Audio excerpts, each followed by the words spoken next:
city of Denver, the state of Colorado, you guys have been fucking amazing for the last 10 years.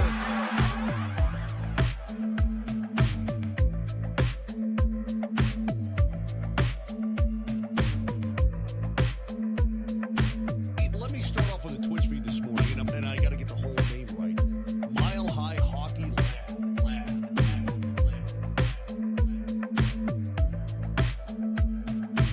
The city of Denver, the state of Colorado, you guys have been fucking amazing for the last 10 years.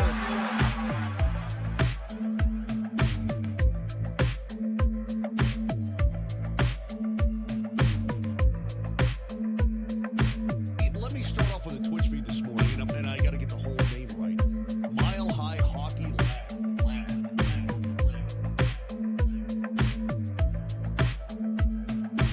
The city of Denver, the state of Colorado, you guys have been fucking amazing for the last 10 years.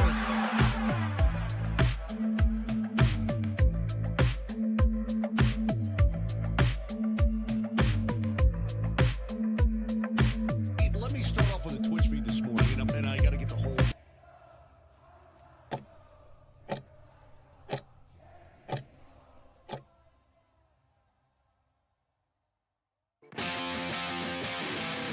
Welcome to the Mile High Hockey Lab.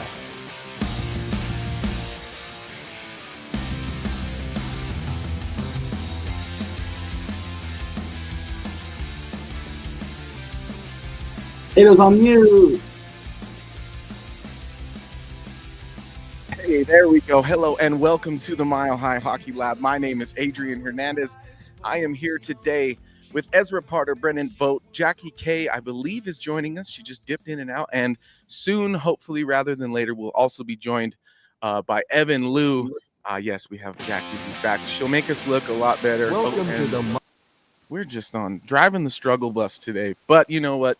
We're still here to talk Avalanche hockey here at the Mile High Hockey Lab. Thank you so much for joining us. While I have your attention, please head on over to the website, milehighhockey.com.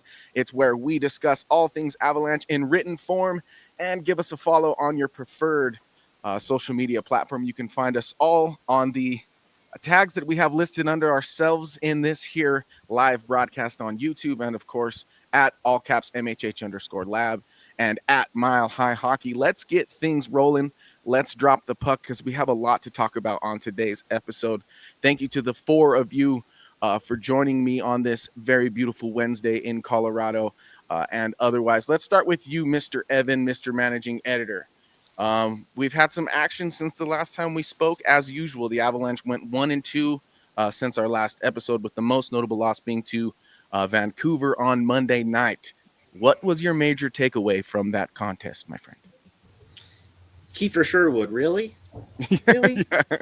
That's my takeaway Sherwood's from a that. beast. I've loved him since he was with the Eagles. Don't I get me know wrong. he's a good guy, but he just had to do that. He just had to have like his best career NHL game against his former team, which is kind of a killer. Considering, I mean, the Canucks weren't great. I mean, they definitely had more chances than the Avs did in that game. The Avs didn't really take the chances. Thatcher Demko was Thatcher Demko, kind of looking like himself again after missing the first part of the season due to injury. And man, that was just a very frustrating game. The Avs were doing the right things, but they just weren't capitalizing. And at some points too, they weren't doing the right thing either, right? I mean, they only got the one goal, right at the end of garbage time. So, yeah, I mean, that's just kind of one of those games where it's just like, I guess, forget it and move on to the next one because. I mean, you're probably not going to run into a red hot Kiefer Sherwood ever again, if I had to guess. And you just have to take it on the chin and move on. Yeah, I know. The humorous approach to takeaway wise was we still don't have enough wood on our roster. But, we did used to have Sherwood, so that's fine, I think. But I appreciate your comments, Evan, in terms of like the throwaway game. But I'm not so convinced in terms of just how this game went in particular because of the lack of success from the power play. The power play kind of let this team down on top of, good goaltending for the Avs and good goaltending from the opposition. That's when you have to cash in on special teams. Jackie, the power play started off hot. but once again, kind of let us down in this key matchup. How concerning is that downturn on the power play, especially with the Avs' struggles 5-on-5 this season? I mean, this has kind of been a thing for the last 5 years, hasn't it? It's Yeah. nothing new. I mean, it's overall a concern. It's hard to say that because I don't think it's their biggest concern. It's something they're used to. It's something that they don't really seem to be willing to change or make different. So it's just something they kind of decided that they are going to live with. That if the 3 elite players aren't scoring, they're not going to score. Mm-hmm. So it is what it is, kind of. Well, I agree with that, but I think kind of what I saw early on this season from the power play was something that I didn't necessarily think was all that sustainable. I think we all agreed that they were just clipping at an unreal. I think at one point it was like 34%. And that's just not reasonable for you to sustain for like an entire season. But I do think that there's something to be said about how we expected Nichushkin's being inserted back into the lineup, how that was going to help the power play that already seemed to be successful. Ezra, that doesn't feel like it's really the case right now, as the Avs are 0 of 14 on the power play in their last 5 games. What sort of adjustment do you think they could make on the power play to spur things on once again? Well, I think teams have really keyed on that bumper pass. And that's where, I mean, when Ross Colton was scoring his goals, that's where they were coming from. Mm-hmm. Nichushkin last year was scoring goals from there. I think they've taken that away, and the Avs are continuing. We've had this conversation, like Jackie said, for years, and the Avs continued to insist on passing the puck around the top and trying to find a perfect pass to the middle or across the ice for the one-timer. And right. I just think the Avs power play is so much more dangerous when Nathan MacKinnon is moving. I would love to see them try that. They tried it at times earlier in the year, I think in reaction to not having the personnel that they wanted for the power play. They were like, okay, I guess we have to do something different. But the personnel they do have is not getting the job done, so let's try something different. I think I've said this before, but the difference between the Edmonton power play that also is reliant on 3 incredible players and the Avalanche power play that's reliant on 3 incredible players is Connor McDavid and Leon Draisaitl move the whole power play. They don't stay in one place. They're constantly moving. They're making things happen. They're creating lanes for Bouchard to fire pucks through, and that creates rebound chances that the Avs aren't getting right now. So I really just think they have to get these guys moving and not just stationarily passing the puck around, because it's easy to read. And they're great players, and they can make plays through defenses that are reading them well, but why not make it easier for themselves? Move around. That's absolutely. honestly. Well, and it's funny because you say all this, and you're totally right. You've literally said all of these things before. We have talked about this before. It's to Jackie's initial point that it's the same thing we've talked about for 5 years. So I guess my question, like to everyone, to whoever wants to answer it, is what is the bigger picture solution then? If this is a reoccurring issue, is it as simple as you need new assistants, or like what is the actual adjust? Because we can talk about making this same adjustment over and over again, but it's probably not going to happen. So I guess what's the big picture change that could spur on a consistent impact, I guess? Well, there's 2 things here. One, I do agree with it's time for new assistants. It's not that they're the scapegoats. It's just it's sport. Everyone copies everyone. Everyone studies everyone. You can't just have the same strategy for a decade. Like, teams don't keep their assistants that long for a reason. You need fresh ideas, fresh voices to mix things up. But what I would do is you have the most unique defenseman on the planet. You can't just stick him back there at the top of the umbrella.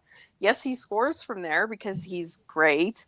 But when you have that type of talent and that type of, talent resource at your disposal, scheme things for him. If it's the umbrella when it's working, great.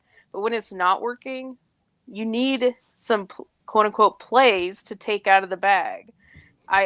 I've been wanting to see Makar freed up as a shooter. I know it's like, oh my God, 2 defensemen on a power play. That's what they used to do 10 years ago. they have the personnel to do it. If you rolled out there with Makar on the right side, defenses will not know what the heck the Avs are doing. Mhm. And if you just had a few of those looks that they've practiced in the bag to roll out when you really need a power play goal, when things are stagnant, to spark them, just something. But they have no ideas. And it's a Mhm. shame because you could do so much with Makar. He doesn't have to just quarterback. He doesn't have to just be at the top of the umbrella. He could be anywhere. It gets to that movement point for sure, but also you could scheme it through him. He can do so much on that power play, and they just leave so much on the table. And I think you have a good point about, you know, it not necessarily being personal with the assistants or me thinking like they're not good at what they do, but I like the talking point of this being a copycat league and teams figure teams out, and sometimes you need that mixing and matching of ideas to really bring about, because in my honest opinion right now, the way things are, the power play kind of skates on the fact that there is so much talent. So they're going to get competitive numbers. You know, Brennan's telling me that they're top 10 power play in the league right now, which I get, but keep in mind they had one of the best in the league and they're 0-14 in their last 5 games. So it's something that is a concern. And Brennan, I want to hear your response to kind of what we've touched on so far. And then I have a couple more questions for you. Well, the power play kind of reminds me of the days back in 2016-17, and that's kind of disappointing, where they pass too much. They waited for a window, the perfect window, and wouldn't shoot the puck very much. And I mean, I just remember sitting in the stands, and it got to the point that the fans were just booing to the point when they were overpassing the puck. Right. I think it was the last game of the year against the Blues is when that happened. Yeah. Yeah. Well, it was horrible. Even though they're still top 10 in execution, which is obviously propped up by the incredibly hot start it had. Right. They're like bottom third in chance creation and shot creation. Mm-hmm. So you've got to look at, and we know that it runs on the great players hitting the one-timer. Yep. And they can do that. They can shoot above expected. They can have a high shooting percentage because of what those players are. But as a whole, it doesn't function like a top 10 power play. Right. It's not creating like a top 10 power play. And that's where the problem is. It will always sink down until they get on another hot streak. Well, my whole thing too is like with that talent, you shouldn't just be a top 10 power play. You should have one of the best. Too. You should be a top 3 power play because you have the MVP and likely the Norris winner this year if everything goes to plan on the same power play unit. Like that sort of talent, it makes sense that Bednar keeps him on for a minute and a half of the 2-minute power play because that sort of talent should score with an extra man. Period. And I think that hurts too. Like when it's working, great. But when it's not working, the solution isn't just play them the whole power play. Yeah. We always see when it gets cold, it's usually the second unit that scores and gets it out of a rut. Yeah. And it's like with the people back that they have, you're going to have at least 2 of Colton Middlestat, Nichushkin, Lekanen on the second unit. Like there's no reason to just stubbornly throw the first unit out there because if it's working, it's not working. It's not like if you give them at 5 extra minutes, you get quality 5 extra minutes. It's diminishing returns. If you sit the second power play or sit the first power play unit, you're resting Makar, and it's. I haven't been very vocal about it just by being posting the ice time after every game that I do my stuff with, but he's at the top of every defense top time on ice. Yeah. He plays half we're the game. We're talking like 27, 28 minutes per game. And it's like, we're how far into the season, and that guy is just going to wear out by the end of the season. I think it's worse for the forwards. I mean, they're tops in the league as forwards. And Well, like I know number one, it's not that unusual for number one defenseman to play 26, 28 minutes. But forwards, you have to look in the mirror. Like, I get it. They're good. They're conditioned. They can do it. But it doesn't make this team better to play them that but much. I mean, if you were to knock off like I don't know, minute and a half, 2 minutes every game, and just for the top pairing, and like an example would be McCarr. And I know he's great, awesome. Top. He's a Norris Trophy winner. Blah blah blah. We can go on and on and on about him, but he played 5 minutes in that game, in the last game, just in special teams alone. Yeah.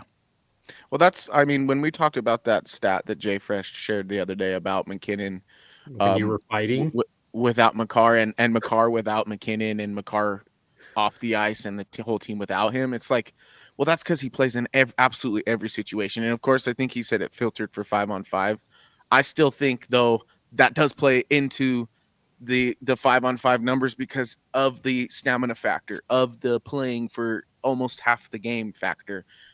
Yes, that does wear on someone. And, you speak about the forwards and how seeing them play more is a concern as well. We saw another signee from the Avalanche, Ty Fellhaber. I think I'm saying that right. Fellhaber.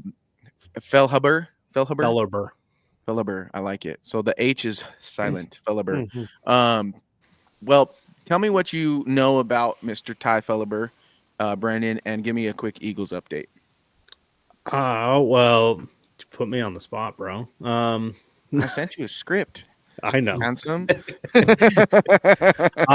So Ty has worked his way up. He was initially slated to be a Grizzly, and with the injuries that's happened, both with the Eagles and the Avs, he's gotten called up and then worked his way up from the bottom three to all the way to the top line with the Eagles. Nice. And has just slotted in anywhere and everywhere that they've needed him to be. He's got one of the most accurate shots on the team. It may not be the strongest. He even said it himself. I may not have the strongest shot, but it's accurate.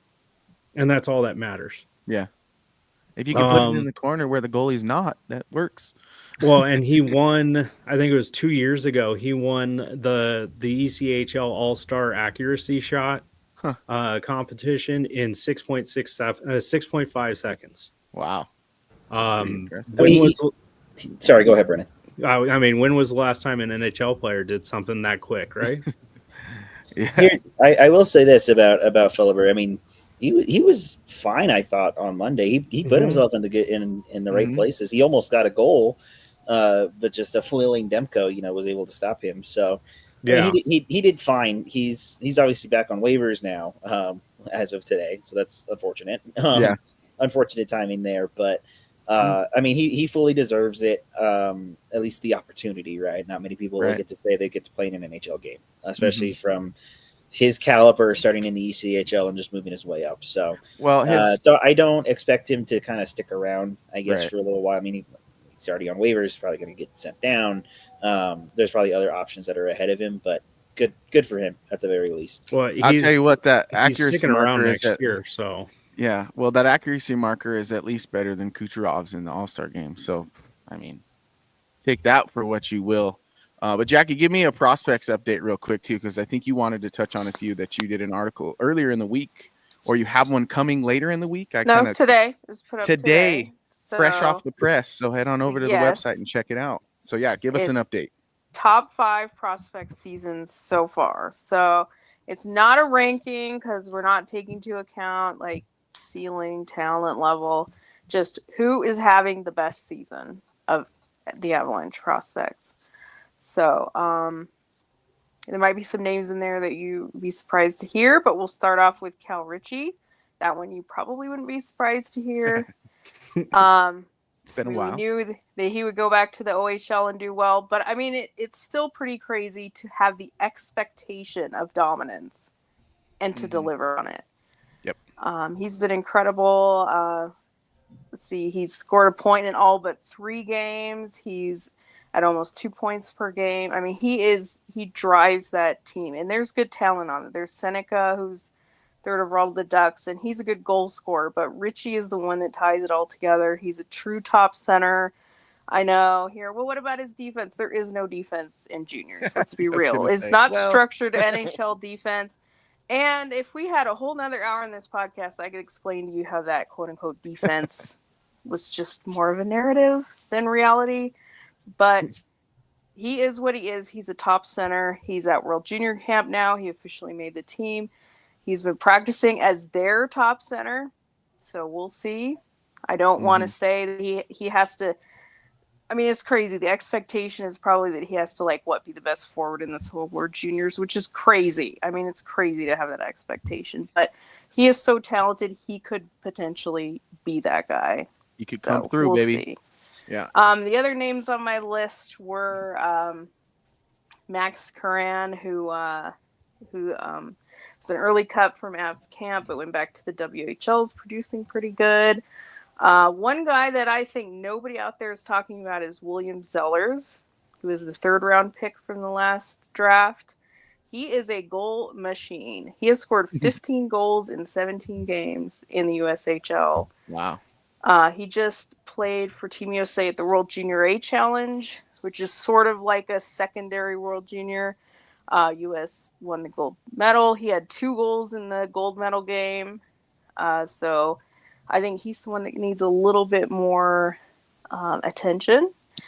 And the other 2 are Taylor McCarr. I think everybody knows who he is, but he's having a good season at Maine, his new college. And Zakhar Bardakov, the Russian that the Avs got back in the Curtis McDermott trade. He's having a good season for St. Petersburg in the KHL. I would not sleep on him not being on the team next year. I think he will play for the Avs at some point next season. Wow. Put that in next year's season-long bold prediction right there. Well, I'm putting a bold prediction in that we're going to sign McCarr too. Well, I think anytime you have the head coach even mentioning you, or no, I think it was actually Chris. Well, there's no evidence T-Mac or Jared. Because there was no audio or video of that interview. So thank you to everyone. Nobody was able to hear this. We've been told allegedly that they were high on Taylor McCarr, and that's what made Kovalenko sort of expendable. I mean, that's a good segue into my next segment because I'm bringing back the Breakaway Challenge, which, Brendan, I don't know if you had ever seen an episode back in the day when we did the Breakaway Challenge. But I changed. It has been a while. I changed it a little bit. So I thought about this, and I decided that the very nature of a breakaway or a shootout is that it's 1-on-1. So in this version 2.0 of the Breakaway Challenge, I'm gonna find 2 people to represent each side of a yes or no question. So I'll pose a yes or no question to the 4 of you now. And if you all agree on this, I will play devil's advocate so that we have the content, and I will let someone else keep the score. But yes or no question: are the Avalanche a better team today than they were a month ago? Ezra, yes or no? Yes.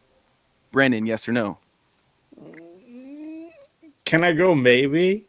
Sure, I'll take maybe. Evan, yes, maybe, or no? Yes. Jackie, yes, maybe, or no? I'm more in the maybe. I think you're gonna have a hard time finding a passionate no. Okay. You probably were figuring I would be the passionate no. No, I last episode I decided that I am gonna squash all of my preconceived notions of the 4 of you because you guys kind of blew me out of the water with. I didn't think I was going to get some of the answers I got. So I really didn't feel that way, but it feels like right now we got a yes from Evan and Ezra and a no or a maybe, from Brennan and Jackie. I'm going to go with, in this installment of the Breakaway Challenge, I'm going to go with Ezra and the new guy, Brennan. And because Brennan is the new guy, we're going to start with you, Brennan. Let me play the little intro first. Breakaway Challenge.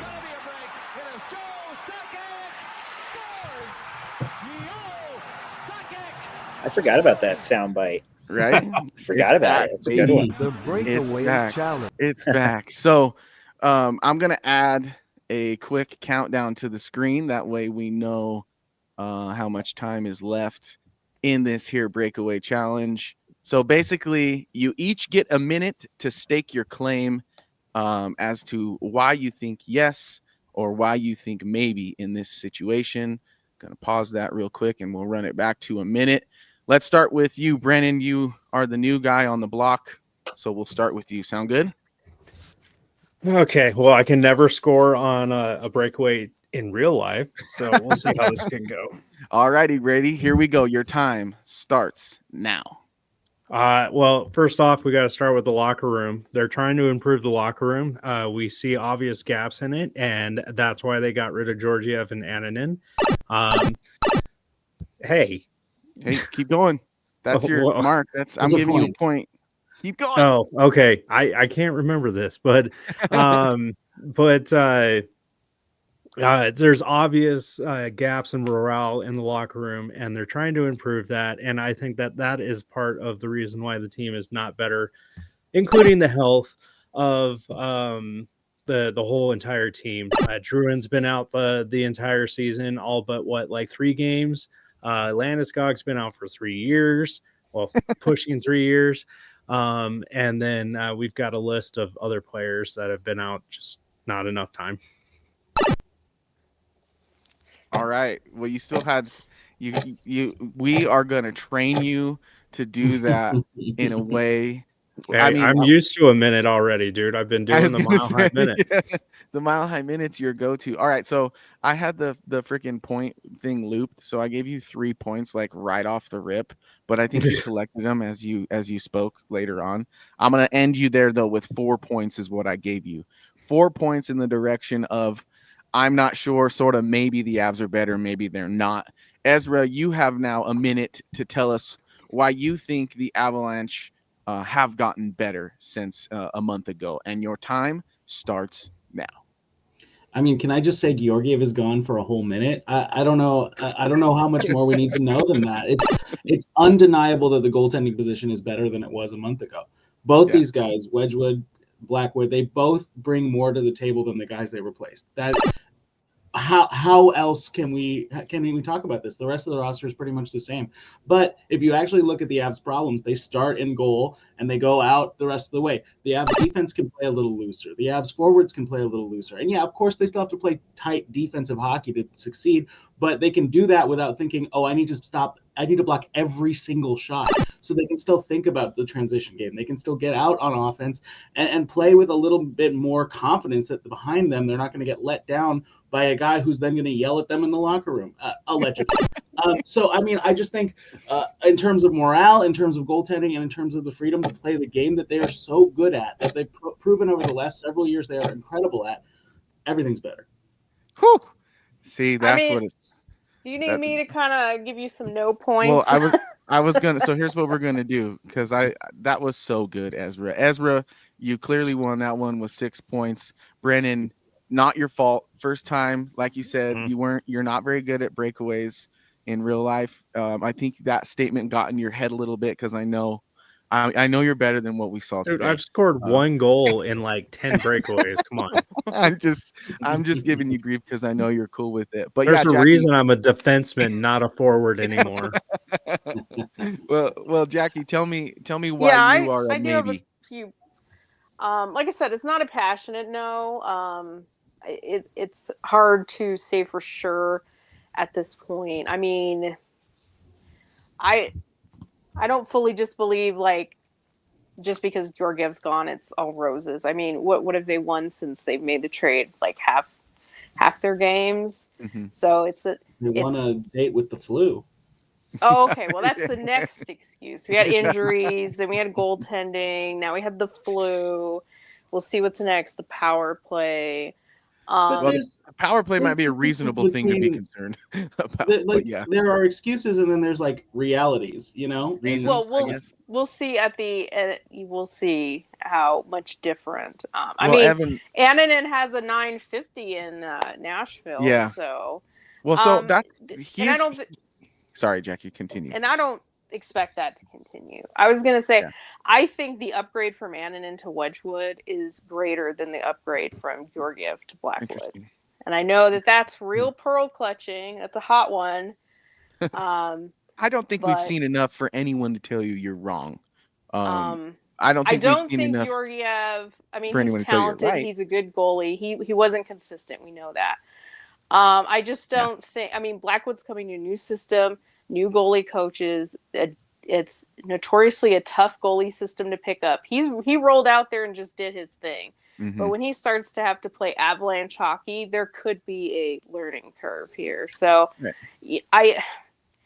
I could see that they made the move to have stability in net, but I think just thinking like, oh, it's all cleared up. Oh, it's all better. We're going to get amazing goaltending. This is a top 5 team that they just got to save. I think that's way simplifying it. And like I said, I believe in more of the stability of Wedgwood as the backup. That I think is more tangible for sure. But you got to touch on the forward. I mean, this team has no forward depth, and we got rid of one of our capable forwards. Since then, we've seen Giovanni Smith, who's been terrible, and they signed and called up an ECHLer. So we are not doing too good on the front of improving our forward depth. Also, watching him make fireworks with Macklin Celebrini makes you think, well, you had somebody that could play in the NHL and now you don't. And it's not like they have a ton of those guys laying around. So that one's going to be an interesting one. I still feel like they weren't committed to Kovalenko. It wasn't going to work out long term. But you have to look at what he's doing and saying, did we not do something here that maybe we should have? Like, what are we missing here? Because the same thing is going to happen to Ivan.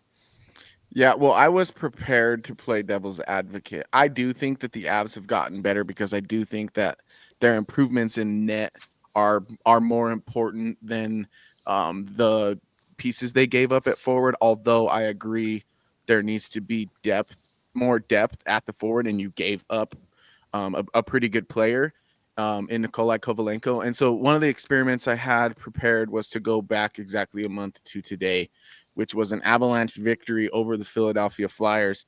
And at the time, they actually had a pretty reasonably healthy roster, all things considered. Cale Makar, Casey Middlestat, Mikko Rantanen, Drouin, McKinnon, Taves, Annunen, Gerard, Ivan, Kelly, Kiviranta, Kovalenko, Shillington, Lehkonen, Malinsky, Manson, Nichushkin, O'Connor, and Miles Wood. With Annunen in net, he posted a .923 save percentage with 2 goals allowed. So if you think about it in terms of that, when I look at that Avalanche list of teams, what sticks out to me, obviously, is the missing Nikolai Kovalenko and the missing injuries that have become prevalent in the Avs forward group yet again. So my preparation to play the devil's advocate really was surrounding the fact that the Avs still have kind of a forward problem. And Jackie, I think you're right about, they're signing an ECHLer who had a lightning in a bottle performance that brought plush dolls to the ice. But it's probably not going to last long in the NHL, and that's probably not a sustainable model for finding bottom 6 talent either. So I think that we're kind of on to something here where I'm excited for the trade deadline. We'll get there when we get there, but I don't think that this Avs management group is done doing the work, because I do think deadline's horrifying. I know you hate the dedeadline, Jackie, but I think so much. It's not exciting. I know. It's not. You don't get good players at the deadline. I mean, we have and we haven't, but I hear most of them have missed. Some of them have hit, but when you do, you win though. You win. We got lucky, didn't we? Gamble. Yeah, it's a gamble. That's exactly what it is a gamble. And I think you make that gamble when you have a roster that's top heavy and that you kind of think you're just missing that forward depth. It's just, you got to hit is the only thing. I think it's got to be the opposite. When you have a great team, then you really, then you get enhancements. You're trying to Band-Aid and fill holes and do things that you couldn't do over the summer or that you couldn't do internally. Like, it just doesn't work. Okay, It doesn't we'll move the see. needle. It doesn't do anything. We're gonna save this for when I make you come on the trade deadline marathon. That way you I have a can. new angle for the bingo card to share. Oh, okay. I like it though. I am like going to do a that. bingo card, but it's the new version of the bingo. We'll play card. it live on the show while we're doing that. Then. So there's a teaser. Yeah, very nice. Well, speaking of teasers, let's get into a preview of the week's games that are coming up. Folks, thank you so much for joining the program. There are about 338 of you right now watching live, so it means a ton to us. Thank you so much. Head on over to the website. Head over to YouTube. You can give us a follow there and turn on your notifications so that you know every single time we are live. We're also on Twitch. And all of these broadcasts are published and available on Spotify and your preferred podcast platform, Apple Podcasts, all that jazz, the day after we do these live broadcasts. So if you're interested in kind of seeing a chronologicaling of the Avalanche and all things Avs from pretty much like, I don't know, 2 seasons ago pretty much now, we got you covered there with weekly installments. So let's talk a little bit about those games that are to come, Jackie. We have 3 games between now and our potential next show on next Wednesday. The Avs will head to California to play both San Jose and Anaheim in a back-to-back tomorrow and on Friday. And then they'll be at home against the Kraken. How confident are you that the Avs can win 3 of 3, and how important is that? I mean, they can. It's not like these are the most difficult opponents. Right. And they usually seem to do okay through a back-to-back. They do at least have 2 days off before it, so they should get some rest. Mm-hmm. I mean, more wins is better than not wins. I don't know that it's like of critical importance. You probably would like to see 2 out of 3. I think that's the pace that you want to remain on. Seattle can be tough. It just kind of depends what version of Seattle shows up. I think they have played better recently. So that one could be a little... Because that one's back at home, right? Mm-hmm. Yeah. That one can be a little tough right before the holiday. Yeah. This back-to-back coming up, obviously San Jose, that game is going to have personal intrigue because of the trade. They already played Anaheim. Anaheim's a weird one to figure out. I know that they had the shootout with Anaheim. Wasn't it the shootout or overtime? One of the two. With Anaheim earlier. I think it was an OT win. An OT, yeah, I believe. Yeah, it was an OT win because I was there and I needed to. Now you guys got to give me tickets.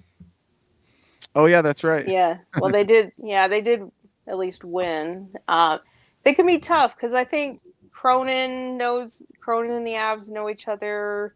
Like Cronin knows the Avs better than maybe some other opponents, and they can play better, but they're very inconsistent. So it's tough. But in general, yeah, the Avs should be able to maybe not easily, but have the talent show up and win 2 out of 3. I think their power play, the big guys will score, and they'll get the job done. Well, the Ducks are also down Trevor Zegras.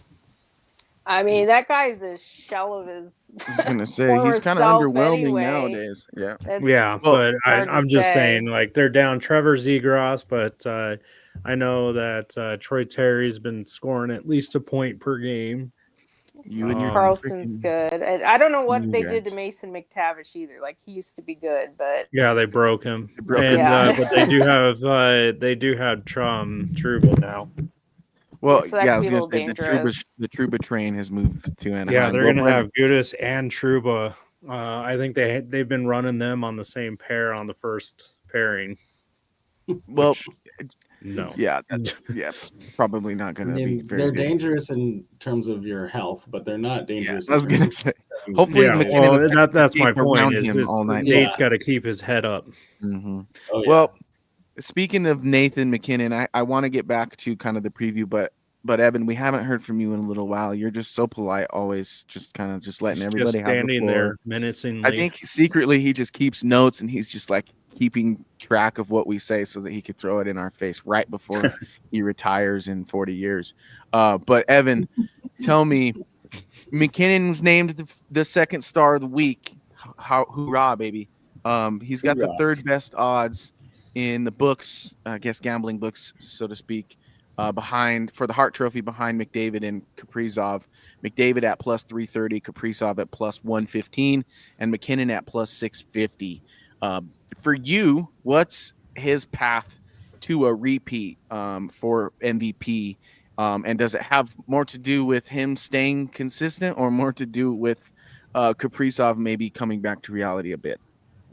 That's actually a really excellent question. As I'm not taking notes, I promise, but there is some NHL news. There's some NHL news we can get to when we get to that section of the show. Yeah. But as for McKinnon, just keep doing what you're doing, man. Yeah. Like that's just like he was the first to 50 points, this season. He's right with Mikko Rantanen's right with him. Like as long as those two keep combining, keep doing what you're doing. I think it's always going to be difficult over Connor McDavid to win the Hart just because he's Connor McDavid, right? He's the league sweetheart. He's the one that gets all the attention and all that sort of stuff. And McKinnon got it because of some great performances. I think you pointed to it earlier in an earlier episode where that Minnesota Wild game last year on national TV when everyone was watching, and he got the hat trick like a week before the season ended. That was like the nail in the coffin right there.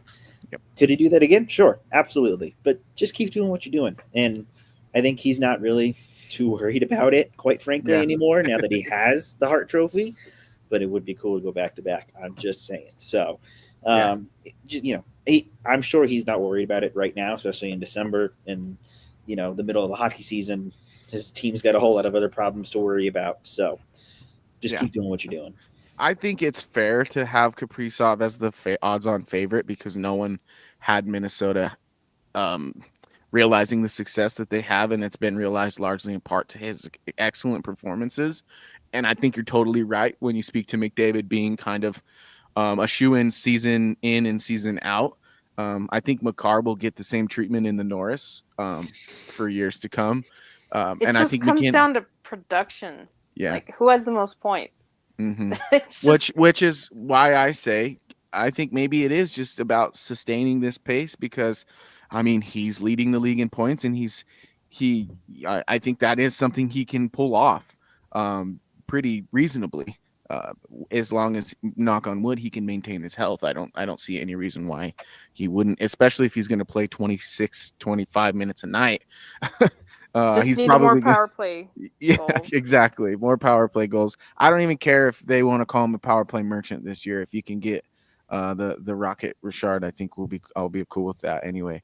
But Ezra, I was going to ask you a question, but I'm going to pivot a little bit because I think after having kind of this conversation and where it's leading me, there's a better question.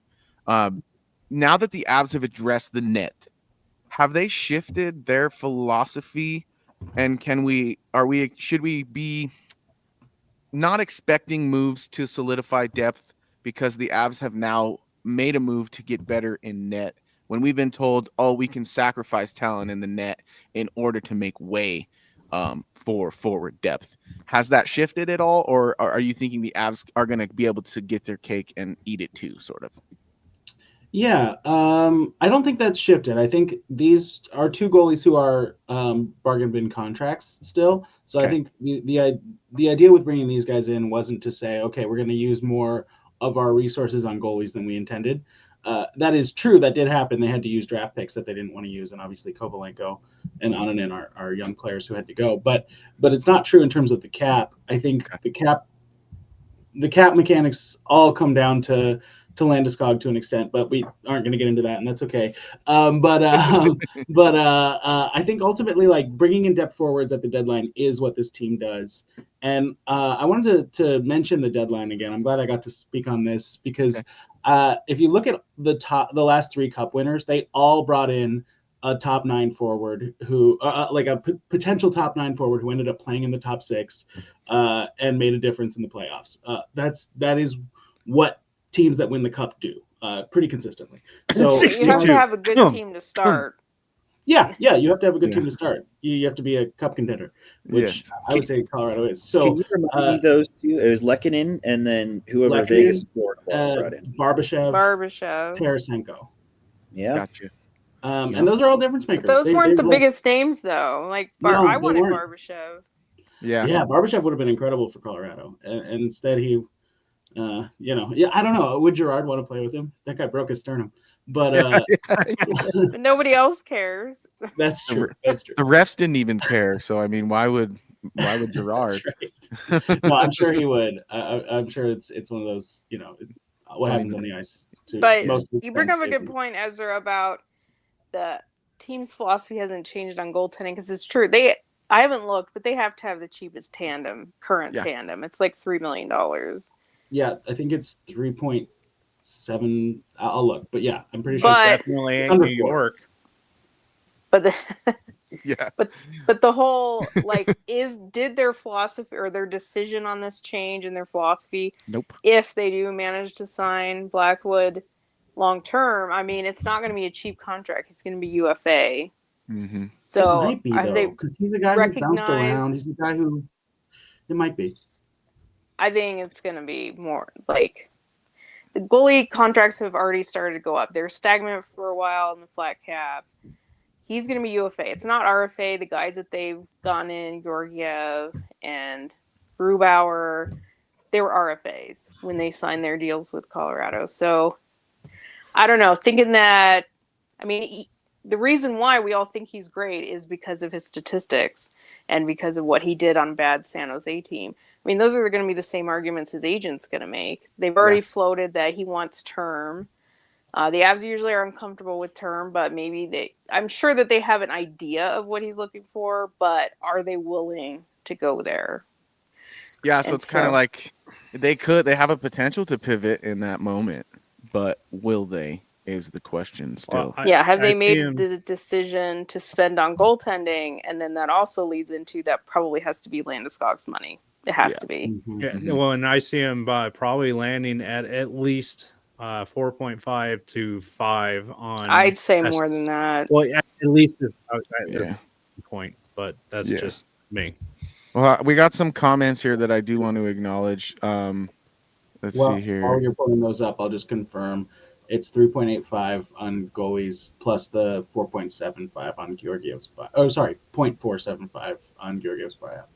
Gotcha. I hate math. Oh man, it's just so funny how trades work, though, man. I just laugh when you start getting like stat lines for Kovalenko. Obviously, Kovalenko's been doing great in San Jose, and I'm happy for him. But it's like now I know how it feels for the other teams when the Avs have like fleeced. Like when Kadri just started putting pucks in the net for the Avs, I'm sure the Toronto Maple Leafs fans were just pulling their hair out. But hopefully it doesn't get that extreme for the Avs and Kovalenko. I don't think it will. But I'm fully expecting Kovalenko to score tomorrow for what it's worth. I hope he does. Well, Annunen gonna start? Georgiev will start. Well, they did pull up Askarov for some reason. Oh boy! I think it might even. I don't know. Might be better because we play San Jose again in March. Mm-hmm. So there's still one more opportunity. I almost wonder if they just don't want to go there and have Georgiev play the Avs. Yeah. And just play Askarov instead. Just shelter him from the potential. Whoever it is getting shelved, though, I think. Yeah. I hope you're right. And Askarov plays well against the Eagles. Well, half the team's Eagles, so yeah, exactly. Well, yeah, that's my point. Well, because last year he had 2 shutouts against the Eagles, and it started a 21 game win streak for the Admirals last year. So, well, shutout. Speaking of, that's a good segue because we need to hash out our bold predictions, and I unfortunately boldly predicted that Mackenzie Blackwood would have a shutout in his debut. And that has earned me a buzzer. He got close. There was 6 minutes left in the game. I was feeling pretty good about it. And a 37 save performance on 39 shots. Pretty good, I would say. You didn't get the comments. I didn't get the comments. No, I read through them, and there were a few. We kind of moved on too far from kind of what some of the comments were. But let's talk about bold predictions still here. Ezra, you said that the Utah game would go to overtime and Mackenzie Blackwood would get his win. he did get the win, but or no, he didn't play. Wedge played and they lost. So that's a buzz for you.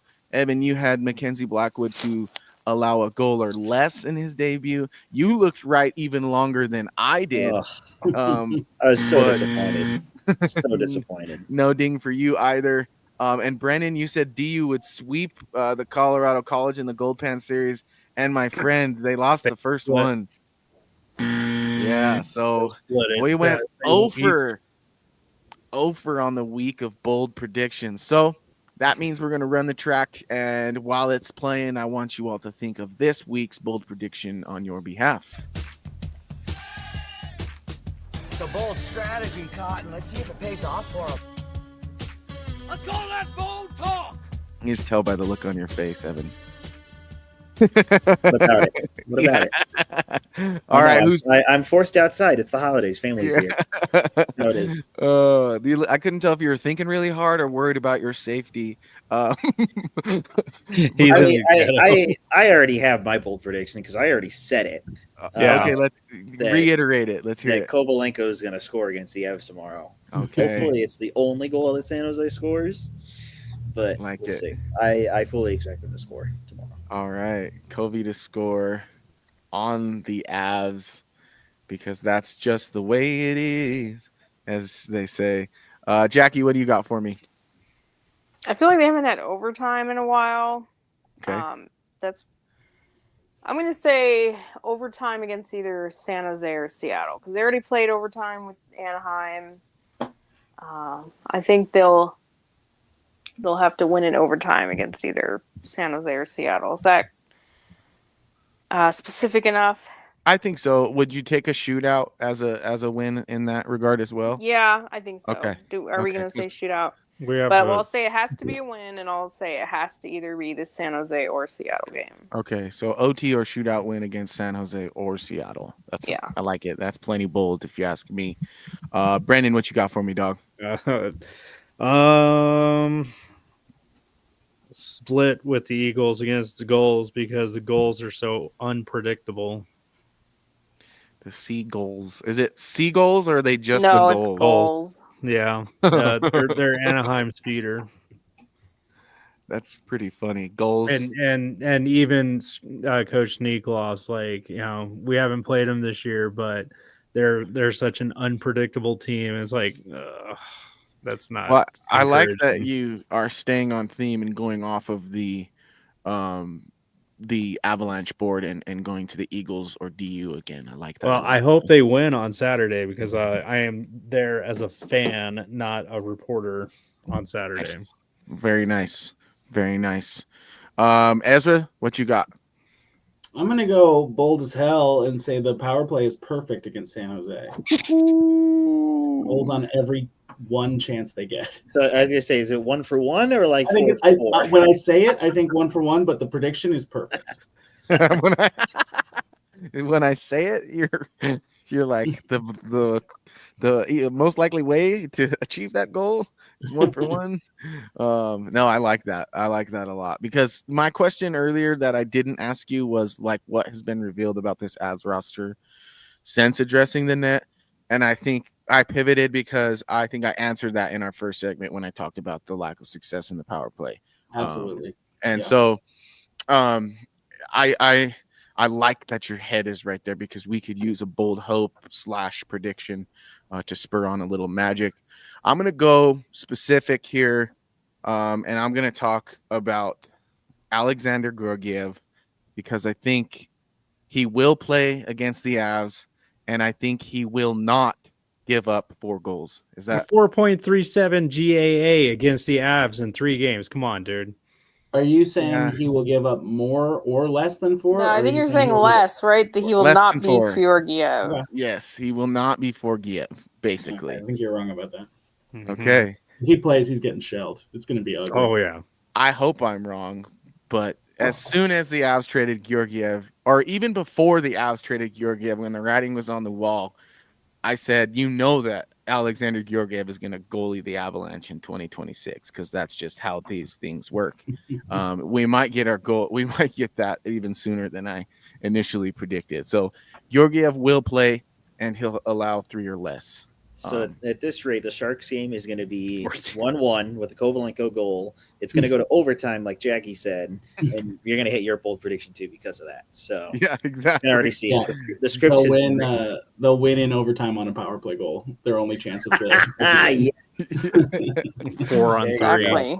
Oh man! Good And the Avs will grief. make a crazy trade, and we'll send somebody that's really good down to the Eagles, and that will help them win and split with the goals. So then we'll just achieve all 5 of our bold predictions in one fell swoop. No, Chris Wagner and Ty Felber are going to go down and rip it apart. What if it's down Ivan? there. Ivan, listen, And Ivan hasn't even played a game down there I know. somebody look at this. Is my reaction. Wow, Adrian. Yeah, I'm sorry. It's just how my brain works. Sometimes I'm like eternally optimistic, and sometimes I'm not. That's just how it works, though. Like that's just how it works with Avs getting goalied by former players and getting dominated. 14 by yeah. That's more like it. 14. Yeah. Oh boy. Well, we have about 4 minutes left in our predetermined program time. Evan, you said you had some NHL news that you We wanted. do, because it came up right here during the show. Oh, boy. So the Avs will see a different face on Sunday with the Seattle Kraken. The New York Rangers have traded Capo Kakinen. Oh my Or god. sorry, Capo. Capo Kakko. Sorry, Capo Kakko. Let me see Not if I can that one. With Anaheim? Wow. No, with Who'd we lose? the Rangers, excuse me. So Capo Kakko goes to Seattle, and the Rangers get Will Borgen, a 2025 third-round pick, and a 2025 sixth-round pick. Wow. Oh boy, that's pretty terrible. Yeah, that's a lot. And I know he got scratched recently because the Rangers are just on an absolute downfall right now. But I mean, And he I'll was let you scratched. finish. It was ridiculous. Well, they're paying he's too much not for their been the goalie. problem though. That's the No. weirdest part of this whole thing with the Rangers. But they is- haven't liked him for years. Yeah. I guess this is good in the sense that they're moving on in a relationship that does, like you mentioned, Jackie, seem to have been tarnished from kind of Jump Street. That's crazy to me, Well, honestly. it's funny him coming out and actually saying something got things to move because Mm-hmm. you have all these a lot of young players that want to get moved, but it's kind of like So maybe you should speak up. I am surprised. Usually players that were taken that high, wasn't he like second overall? yeah, So, usually Yes, he teams have got to win like the pedigree optics, but I guess he's fallen so far it's that you're not even getting like someone else's disappointing. I could be totally wrong, and if for whatever reason there's a Rangers fan watching this program right now, correct me if I am. But I think Ranger fans are more disappointed in Minka Zibanejad's performance than they are in Capo Kakko's performance. And you're not going to scratch Minka Zibanejad. So it's like, I think it's a reasonable plight to have if you're Capo Kakko to say, why am I the one being scratched just because I'm young and you guys have your opinion about me for whatever reason? And now you see him get traded after making those comments that it's just easy to get to sit the young guy. And they get a defender back in return and some picks. So it's like, I don't know. Is this just I wonder a relationship dump? I wonder if the timeline is different, though. If they had this trade and they're like, we better hold him out because he was playing well. For the coach to scratch him doesn't make sense. For the organization to scratch him because they're trading him, that adds up to me. That's a very good point. So, I don't know. Obviously, I know nothing, but that's my read on it. And I think, Borgen is an upgrade on Trouba. Like that, quietly, I think that's true. I think for the Rangers, this is, obviously getting a higher draft pick back for a guy like Kakko would make sense just on paper, but I feel like they've made a change that's going to help the team. I could see them turning things around. I really like Will Borgen, so that might just be my bias. But if they bring in another forward who they trust, who's to bolster that side of things too, I can see them turning things around. I'd be surprised if they actually missed the playoffs after all this. They have to do something. I mean, they lost to the Predators, who are struggling in their own right, and they just can't seem to score. So, I mean, it's interesting in the sense that like your problem is scoring, and you trade a talented scoring forward. But I see what you're talking about in terms of getting a high pick in exchange makes sense. You also get that other kind of cherry on top with the 6th round pick, I believe it was. So, and I do think Borgen is an upgrade on Trouba, especially for the price tag. So I think that's undoubtable. Interesting. Jim, thank you so much for your participation in today's show. We really appreciate when people come on and comment. He says, happy to see Borgen leave our conference. I couldn't stand him and the several penalties he would get away with per game against the Avalanche. That's the Kraken, baby. That was the playoff Kraken series, was a bloodbath. Well, and now you have a threatening forward. And Seattle, I mean, they're kind of struggling in their own right, but I mean, that helps them, I think, anyway. Yeah. And, you know, if the likes of Burakovsky stay healthy, what's his name, Matty Beniers, you know, they all stay healthy, like that's not a terrible top 6, I don't think. So Matty Beniers better get healthy. He's on my fantasy team, so there you go. So well, I wouldn't be surprised if we see Capo Caco on Sunday here when he's in Denver, which might be his first or second game. I don't know Seattle's schedule, but I would assume it'll be one of his first games in a Kraken jersey. Yeah, and Brandon, you know, the last time Seattle jumped on a high draft pick who didn't, for whatever reason, just couldn't get the trust of his team was Eli Tolvanen, and that worked out pretty well for them. Yeah, he's not great by any means, but he's good. Yeah, I can see this working out well for Seattle. Who was the Kraken's draft pick that didn't work? Shane Wright, kind of so far. Shane Wright, but now he's playing well. He was in the AHL for a lot of this year, but he's called up recently and been pretty solid. Jackie, to your point, sounds like they have some young talent infused into the lineup to add some depth, which is your. That's how most teams get better. Well, it was Look at Minnesota. It was the exhibition. It was their their initial draft that everybody was kind of sitting there like, what the heck are they doing? Look at this comment, which I don't always appreciate comments on our appearance, but it says, I love the show. I get so many ideas on how to dress when I need to blend in at Daytona 500. Are you talking specifically about Evan? Because Evan's the downforce guy around here. He's the one who talks racing. And of course, we perfectly lose him as I start talking about him. But that's I guess funny. Sweatshirts are a Daytona 500 thing. So I was going to say, it must be the sweatshirt combo. Yeah. Well, we have about 500 live viewers right now, folks. Thank you so much for tuning in. Please like, subscribe, and share this programming with your fellow Avalanche fans and hockey fans, period. As you see, we just touched on a little Kraken and Rangers news. We do leave the Avalanche sphere momentarily, even to talk about DU and the Eagles as well. So thank you so much, Evan. Look at I'm so disappointed my computer died right then. And now he just has a black screen. I kind of like that it kept him up and didn't like make him leave the program, because we can just roast Evan. Hey, Evan, if you think that I'm better at talking than you are, don't say anything. Wonderful. Do you see how wonderful that works? All right. Well, thank you, 500 folks, for tuning into this broadcast live. And Evan, thank you for tuning in after your computer died, just to be sure that you got your comment in. We appreciate all. Evan said rude. Oh, no, my friend. I love you. You know I do. And that's why I can give you grief. But folks, if you enjoy this programming, please head on over to the website.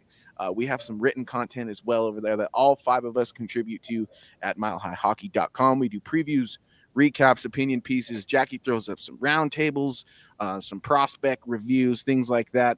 And it's just as good of a time over there as it is on this program, which we do weekly. We should be back on the airwaves next Wednesday, somewhere between Wednesday's Christmas. Not next Wednesday, because Wednesday is Christmas. I think. I think I have it on good authority that Wednesday is Christmas. I don't want to burn my Wednesday is Christmas.